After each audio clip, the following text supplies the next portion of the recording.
자, 51강 하겠습니다.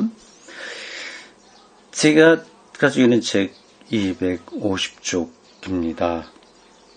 중세 성례전 논입니다. 지금 우리가 중세기에서 기독교가 어떤 흐름으로 나왔냐 하는 것을 따라가고 있습니다. 우리가 생각했다기보다도 우리가 예상했던 것보다 중세기 때 정말 많은 이야기들, 논쟁, 그리고 흐름들이 있었던 것 같아요. 그런 것들을 아주 세밀하게 다 따라가려면 쉽지 않죠. 이 틸리히라고 하는 대가가 이렇게 요모조모로 잘 설명해줘서 겨우 따라가는 거지. 우리가 직접 찾아내기는 쉽지 않습니다. 자, 그 중에 다섯 번째로 중세의 성례전 논입니다. 성례전, 로마 가톨릭 교회는 7개의 성례전이 있고 개신교회는 2개가 있죠. 이게 성례전이 아주 중요했습니다. 왜 그러냐면 기독교 신앙 그거를 실질적으로 표현해내는 방식이 여기 있기 때문에 그런 거거든요. 자, 틸리의 설명을 좀 따라가 보도록 하겠습니다. 중세교회에 관한 일반적인 개관에서 마지막의 것은 성례전론에 관한 것이다. 실천적인 종교 생활이라고 하는 입장에서 보면 성례전은 아마도 중세교회의 가장 중요한 요소라고 볼 수 있을 것이다. 중세에서 성례전의 의미는 프로테스탄티즘에서 그것이 가지는 의미와 전혀 다르다. 우린 좀 상징적이죠. 기념적이다. 그런 표현도 가능한데 실체로 이렇게 보지는 않죠. 어떤 의미 이런 것들을 우리 프로테스탄트는 강조하는데 중세에는 그게 아니라 아주 실체로 이해했습니다. 그것은 어느 계절에 집행되고 그 축제 이후의 기간에는 아무것도 본래적인 의미를 가지지 않는 따위의 의식은 아니었다. 성례전은 반드시 설교에만 결부되어 있는 것은 아니다. 설교와 성례전이 왜 이렇게 연결되나요? 그것은 중세의 생활과 사상 전체의 바탕이었다. 일부 예배 때, 설교할 때, 이때만 성례전 의미가 있는 게 아니라 삶 전체의 바탕이었다고 하네요. 에르스트 틸치가 신학자 이름입니다. 현대 신학자예요. 가톨릭 교회를 가리켜 전체 세계사에서 가장 큰 성례전적인 제도라고 불렀던 것은 부당한 게 아니다. 가톨릭 교회는 성례전 공동체라고 할 수 있죠. 그거를 신앙의 토대로 삼은 겁니다.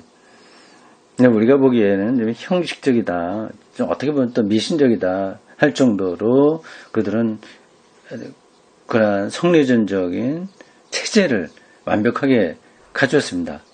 그게 중세기 때부터 쭉 내려온 그들의 역사에 담겨 있습니다. 그걸 지금 따라가려고 하는 거예요. 우리는 중세를 특징 지은 특별한 성격을 다음과 같은 사실에서 본다. 곧 중세에서는 교회에 구현되어 있는 하나의 초월적 실제가, 초월적 리얼리티가 문화와 사회를 규정하고 있다는 사실이다. 그래서 중세는 개인의 혼의 구원이 중요한 관심사였던 신약 성서의 시대와 구별되며 개인이 아니라 이 사회 전체 쪽에 포커스가 있기 때문에 그런 거예요.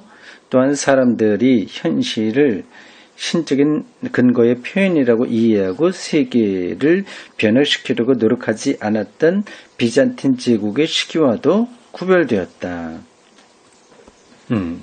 그렇군요. 신학시대나 비잔틴 제국, 이거 동방 쪽을 얘기하는 겁니다. 콘스탄티노플의 동쪽 지역의 그 시기이죠. 좀 신비적이고 하죠. 그래서 그들은 역사 변혁, 세계 변혁에 대해 관심이 없어요. 그건 구별됐다고 하는 거죠. 아주 구체적인 성례전적 세계를 만들려고 노력했다고 하는 겁니다.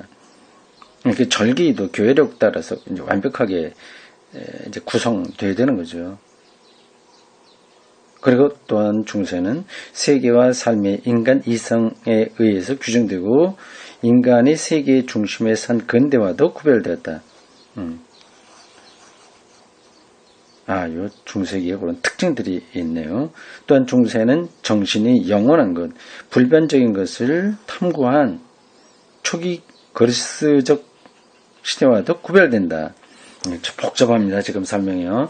이거 다 잊어버려도 됩니다. 대충 이렇게 저렇게 각각 특징들이 그 시대마다 그 지역마다 있었는데 중세기에는 유독히 그 성례전적인 특징을 가지고 있다 이렇게 생각하시면 되겠습니다. 그 모든 시대는 그 자체 고유한 세계상을 지니고 있다. 중세에서는 신적인 것이 성례전의 형식을 통해서 세계에 현존하고 있는 것이다. 성례전이요. 거룩한 의식, 예식을 가리킵니다. 종부성사도 있잖아요. 거기서는요. 죽을 때까지, 출생해서 죽을 때까지 전체가 다 성례전적인 구도 안에서 진행됩니다. 성례전이라고 하는 말은 세크라멘트요. 세크라멘트라고 하는 말은 교회에서를 거치면서 여러 가지 의미를 가지게 된다. 이 말은 그리스도의 행위와 고난을 의미하고 복음서를 의미한다. 사람들은 복음서를 성례전으로 이해하려고 한다. 여기 무슨 뜻일까요? 복음서를 성례전으로 이해하려고 한다.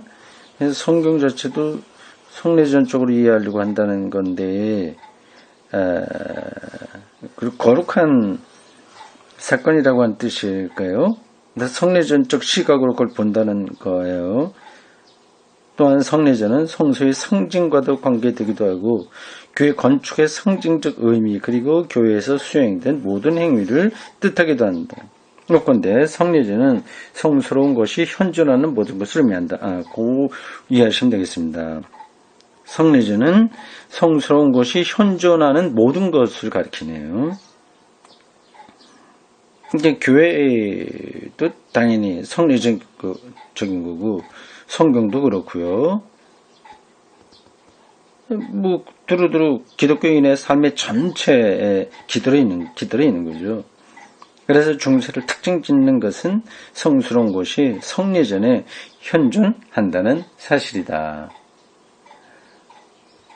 그러니 이 성례전을 집행하는 사제 그리고 그 사제들을 감독하는 주교들을 임명할 수 있는 교황, 이렇게 위계적인 질서로 꼭대기에 있는 교황권이 강조되지 않을 수 없는 거죠.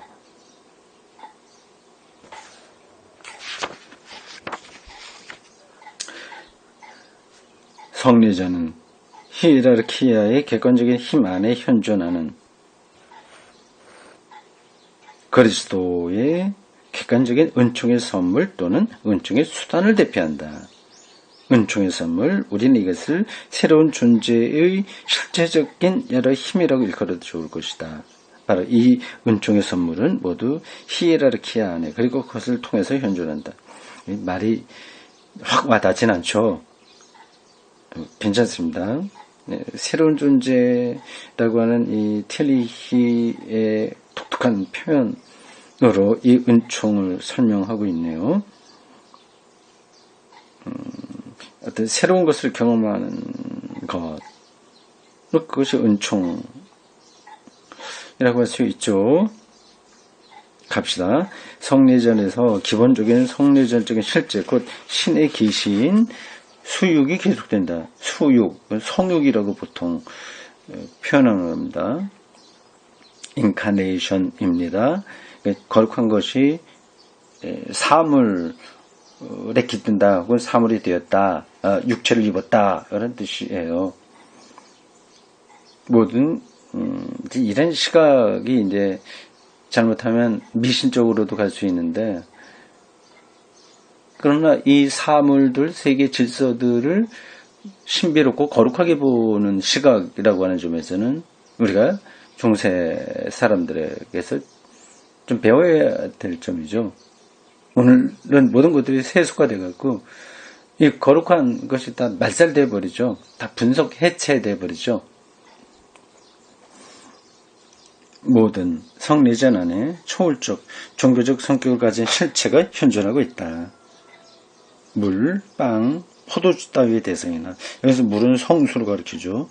빵, 포도주, 성천리식에서 재료로 쓰이는 것입니다. 따위의 대상이나 말이나 안수와 같은 행위는 초월적 실체로서 가득 채워질 때 성례전이 된다.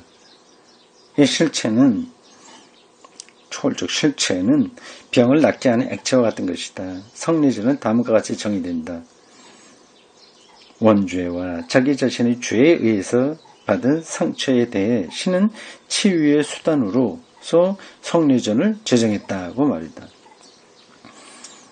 이러한 의학적 비유는 중요하다. 이것은 성례전이 치유의 힘을 가진다는 사실을 명백히 표현하고 있기 때문이다. 병자에게 성수를 뿌리잖아요. 그럼 이게 치유의 힘으로 작용할 수 있다고 보는 겁니다. 이게 완전히 근거 없는 말도 아니죠. 그런 거룩한 것을 체험하게 되면 그게 이제 신비로운 방식으로 우리 그 사람의 영혼을 강력하게 할 수 있잖아요. 그럼 면역력이 좋아질 수 있겠죠.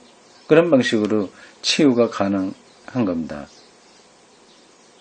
근데 이게 이제 기계적으로 그렇게 보면 좀 문제가 되는데, 아무 근거 없는 말은 아니라고 하는 겁니다. 그만큼 세계, 사물, 이거를 거룩한 성례전의 차원에서 보려고 했던 겁니다.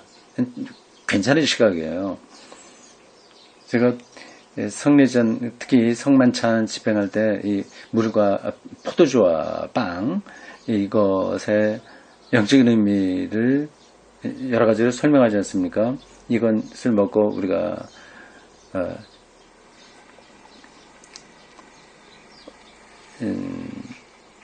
우리가 지금 이게 대하고 있는 이 아주 소박한 먹을거리, 이것이 하나님의 은총이라고 하는 것을 아주 실질적으로 깨달을 수 있는 거죠. 그럼 이게 거룩한 게 됩니다. 그럴 때야 비로소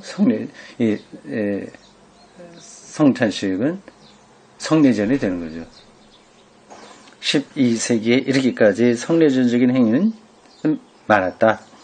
그렇지만 가장 중요한 것은 언제나 세례와 성천이었다. 성례전의 핵심이에요. 그런데 7가지 성례전으로 통합되는 데는 무려 1세기나 걸렸다.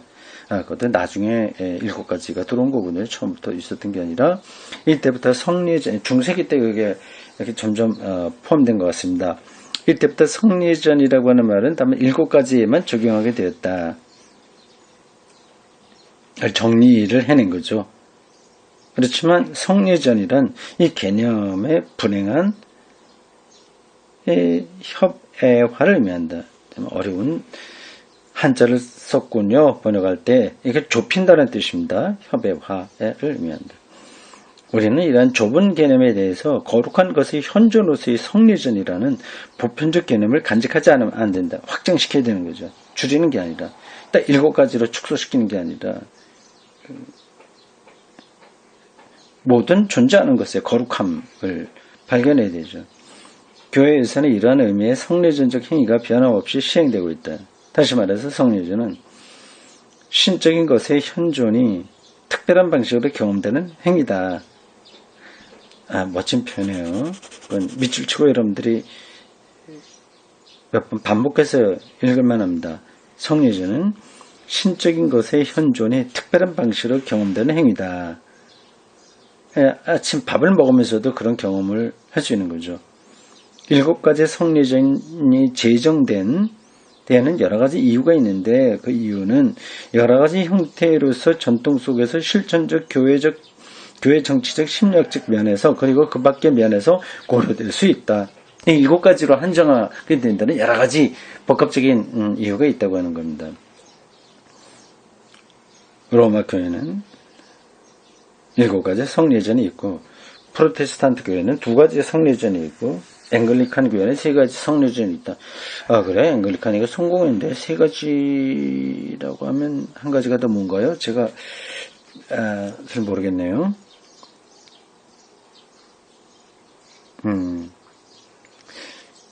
참회 예전인가? 네, 나중에 확인해 봐야 되겠습니다. 그러나 수는 중요하지 않다. 중요한 것은 성례전적 사유가 무엇을 의미하느냐 하는 물음이다. 저도 그렇게 생각합니다. 우리는 프로테스탄트 신자로서 이 물음을 스스로 제기하지 않으면 안 된다. 우리는 그 의미를 잊고 있었기 때문이다. 그를 로마 가톨릭 교회의 형식주의라고 하는 말로, 그리고 성직자주의의 일종의 폐해라고 치부함으로써 성례전의 의미를 많이 놓친 거죠. 그러니까 그걸 좀 더 깊이 생각해 보자고 하는 겁니다. 여기 저도 동의합니다. 가톨릭 교회에서 가장 중요한 성례전은 세례와 성찬이다. 우리와 마찬가지라고 하는 거죠. 이와 함께 개인의 경건의 핵심으로서 고해가 있고, 고해 성사, 사제 앞에서 어떻게 자기의 잘못을 말하는 겁니다. 다른 성례전들의 집행의 전제로서 사제의 서품이고, 사제가 되는 것도 성례고, 자연적인 삶에서의 성별로서 결혼도 그렇고요. 개인의 삶을 강화하기 위한 견신례, 유아 세례 말고 나중에 자기 입으로 할 수 있는 신앙 고백에 의한 예식, 또 견신례로서의 성사, 또 종부성사, 죽을 때 하는 것이 있습니다. 그래서 우리는 성례전의 어떤 것은 그 존재 근거를 교회 안에 가지고 있고, 그 밖의 것은 개인적인 상황 안에 가지고 있다는 것을 안다. 그러니까 종부성사 이런 건 개인적인 거죠. 예, 성찬 이런 것들은 교회적인 거죠. 세례도 교회적인 거라고 할 수 있어요. 결혼은 이건 개인적인 거고요. 그렇게 좀 구분됩니다. 다음. 그런데 성례전이란 무엇인가?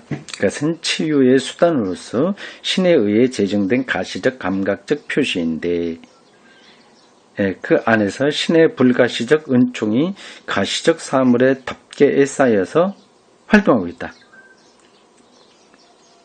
그러므로 하나의 성례전에는 신의 제정, 가시적 표시, 구원의 수단, 그리고 감각적 실제 속에 감춰져 있는 불가시적 은총이 있다. 불가시적이니까 그걸 볼 수 있는 사람만 볼 수 있는 거죠. 하나의 성례전이 타당성을 가지는 것은 그것이 재료, 자료를 가지고 있으면, 마테리아 이렇게 되어 있네요. 자료라기보다도 여기서는 아리스토텔레스의 개념에 나온 단어니까 진료라고 해야 됩니다. 자료가 아니라 진료요. 낱말 뜻으로 보면 자료도 되는데 아리스토텔레스 철학 개념에 따르면 진료입니다. 진료와 형상의 관계거든요. 진료를 가지며 형상 곧 집행에 따른 언어를 가지고 성직자가 교회가 시행하려는 의도를 가진 경우다. 일단 관념적인 어떤 거를 전제하고 지금 설명하고 있어요. 그거 일일이 지금 제가 설명하기는 좀 곤란하네요. 따라서 이 세 가지가 필수적인 요소다. 세 가지요. 진료와 형상, 그리고 시도, 의도라고 하네요. 표시에는 진료를 포함하고 있다. 그래서 성례전의 인과성을 지닌다. 원인과 결과 관계를 갖는다. 이것은 혼의 내부에서 어떤 것을 불러일으킨다. 곧 신적인 것을 불러일으킨다. 그러나 그것은 궁극적인 인과성을 가지는 것이 아니라 다만 카우자 인스트루멘탈리스, 이 뭐예요? 궁극적인 인과성이 아니라 도구적 인과성이라는 건가요? 를 가지는데 지나지 않으면 궁극적인 인과성, 그 카우자 프린키팔리스로서 신에게 의존한다. 복잡해요. 그냥 지나가는 게 좋습니다. 성례자는 의롭게 하고 거룩하게 하는 은총을 매게 한대. 그런데 은총이란 언제나 존재의 힘, 틸리의 용어입니다. 존재의 힘 또는 새로운 존재의 힘으로 해석해야 할 것이다.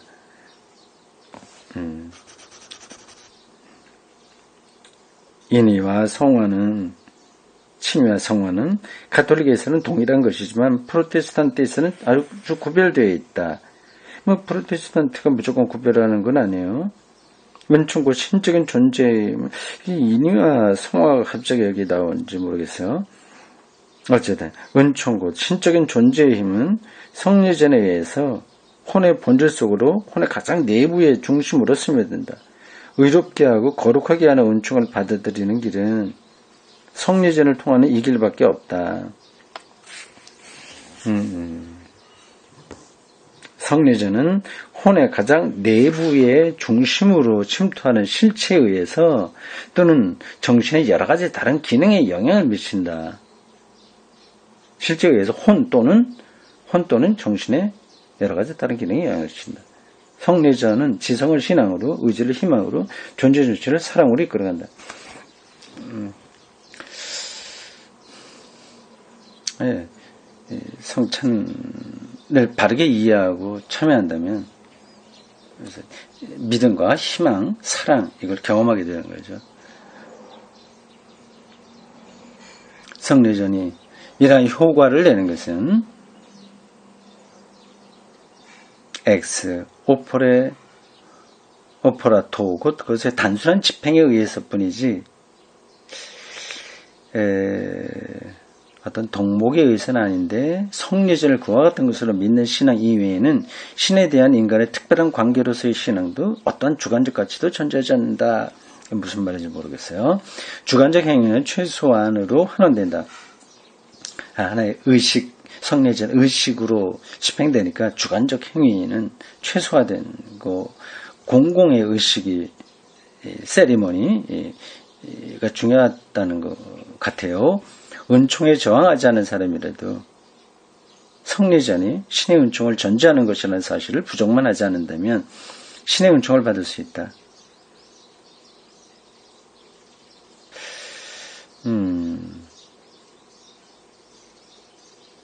엑스 오퍼레 오페라토 이게 뭔지 모르겠어요. 넘어가요. 이 이론은 성례전을 의사 마술적 성격을 가진 기관적 사건으로 만든다. 종교개혁자들이 단호하게 저항했던 점이 바로 이것이었다. 됐습니다. 자, 이제 거의 다 정리가 되고 있습니다. 마지막 거의 단락으로 가고 있어요. 성례전이 중세기의 모든 기독교 신앙과 사회를 규정하는 거룩한 의식이었다고 하는 것을 우리가 좀 배우고 있습니다. 이제 이해가 돼요. 그게 허무맹랑한 이야기는 아니다. 이해가 됩니다. 성례전, 성찬식을 집행할 때, 뭐, 세례식, 유아 세례도 포함해서, 그럴 때마다 저도 그 비슷한 것을 느끼고 있습니다. 삶 전체가 성례전의 영향 아래 놓여 있다. 세례에 의해서 원죄가 소멸되고, 성찬에 의해서 받을 수 있는 죄가 소멸되고, 고해에 의해서 죽어 마땅한 죄가 소멸되고 종부성사에 의해서 아직도 남아있는 죄가 소멸된다. 거룩한 의식이죠. 견신례는 사람을 교회의 전사로 만들고 강한 믿음의 용사로 만들고 사제의 서품은 사람을 성직자에 속하게 만들며 결혼의 성례자는 부부의 자연적 행위를 구별한다. 성별한다. 부부의 자연적 행위를 성적인 행위 이런 것들을 거룩하게 만든다고 하는 거죠. 그러나 이 모든 성례전 위에 미사에 성례전이 놓여 있다. 이 모든 것 위에 예배죠. 이 미사는 그리스도의 희생을 반복하는 것으로서 그 희생은 빵과 포도주가 그리스도의 몸과 피로 살과 피로 변한다는 것으로 하여 모든 그리스도 교회에서는 이것을 매일 수행하고 있다. 가톨릭 교회 그렇죠.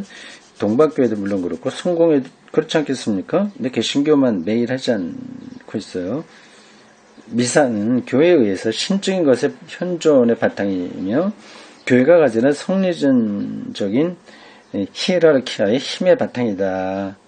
그러므로 미사는 성리전 중에 성리전이다. 그것은 공식적으로는 성찬의 한 부분을 이루고 있지만 모든 성리전의 객관적인 바탕이 된다.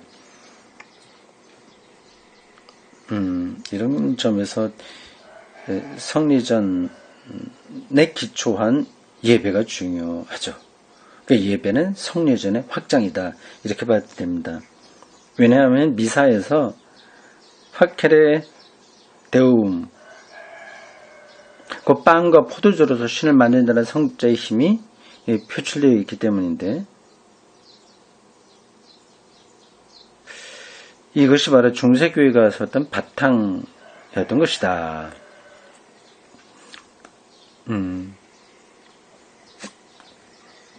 자, 마지막 패러그래프입니다. 알쏭달쏭한 라틴어, 이건 나중에 제가 한번 확인을 더 해보겠습니다. 다른 모든 성례전과 일종의 긴장관계를 가지고 있었던 것이 고의 성례전이다. 신부 앞에 가서 지난 주간에 뭐 어떻게 잘못했습니다. 그렇게 되면 사제가 뭐 주기도를 몇 번 외라, 뭐 헌금을 어떻게 해라 이렇게 해주는 의식이거든요. 이것은 개인적인 경건의 성례전이다. 고해의 성례전에서 죄가 용서되는 조건은 무엇이었을까? 어느 이론에 따르면 그것은 쉬운 것이었고 어느 이론에 따르면 그것은 더 어려운 것이었다. 그런데도 모든 이론은 개인의 회개가 성례전적인 행위의 실행과 마찬가지로 필요하다고 보고 있었다. 혼자 회개하는 건 여기 포함되는 게 아니에요. 사제 앞에 가서 해야 되는 겁니다. 그러나 인격적인 요소와 성례전은 어떤 관계에 있는가에 대해서 대답을 내리려는 스콜라주의자는 한 사람도 없었다. 중세교회가 무너졌던 것은 중세교회가 다 무너진 게 아니라 그건 체제가 흔들렸다고 봐야 되겠죠. 그것은 바로 이 점에 있었다. 다시 말해 고해의 성례전에서 이 주관적인 요소가 결정적인 것이 되었을 때 중세교회는 무너졌던 것이다. 이래서 중세교회 무너졌다고 하는 표현은 좀 과하긴 한 건데, 근데 어떤 걸 얘기하긴 하겠죠. 이러한 것이 루터에 의해서 일어났으며 무너뜨린 거죠. 만인 사제직으로 가는 거죠. 주관적으로 내가 어느 사제 앞에 가서 뭐 잘못했다 이렇게 말하는 것으로는 이게 교회가 신앙이 벌어설 수 없다고 하는 거죠. 하나님께 직접 자기의 잘못을 해야 되죠. 고해야 되죠. 많은 사제직이 오는 겁니다. 마틴 루터에 의하면요. 이것이 루터에 의해서 일어났고, 중세교회를 흔드는 것이 루터에 의해서 일어났고, 이것이 루터를 종교개혁자로 만들었다. 네, 되겠습니다. 성례전에 대한 이야기가 좀 거리가 먼 이야기처럼 들릴 수도 있는데, 이제 중요한 겁니다. 중세교회에서 있었던 7가지 성례전을 통해서 기독교인의 삶과 교회와 세계 전체를 구성해 보려고 했었던 노력이 지금 우리 눈에는 이상해 보이지만 그 당시의 세계관으로서는 타당하고요. 그리고 좋은 점, 우리가 배워야 될 좋은 점도 많이 있습니다. 너무 철저하게 세속화된 이 세계를 거룩하게 보려고 하는 노력이 거기 들어있는 거거든요. 일종의 신비주의적 영성이라고 할 수 있고요. 사물의 거룩성, 이라고 할 수 있습니다. 네, 여기까지 보겠습니다.